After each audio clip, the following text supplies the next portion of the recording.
اعوذ باللہ من الشیطان الرجیم بسم اللہ الرحمن الرحیم۔ ناظرین السلام علیکم۔ انشاءاللہ تعالی آج ہم روزہ کھولنے کی دعا یعنی افطاری کی دعا پڑھنا سیکھیں گے۔ اللہم انی لک صمت،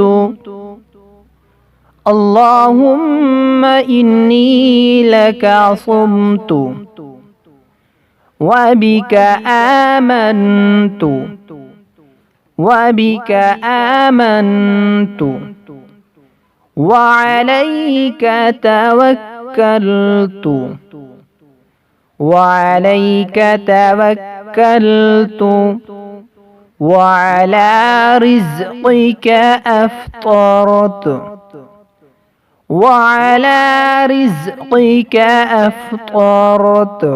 ایک مرتبہ پھر سے دہراتے ہیں، آپ اس کو غور سے سن لیں۔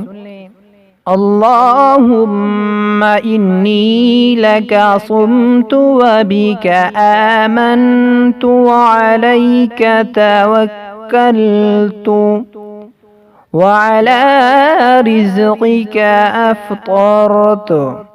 اس دعا کا ترجمہ یہ ہے: اے اللہ، میں نے تیرے لیے روزہ رکھا اور تجھ پر ہی ایمان لایا اور تجھ ہی پر بھروسہ کیا اور تیرے رزق سے کھولا۔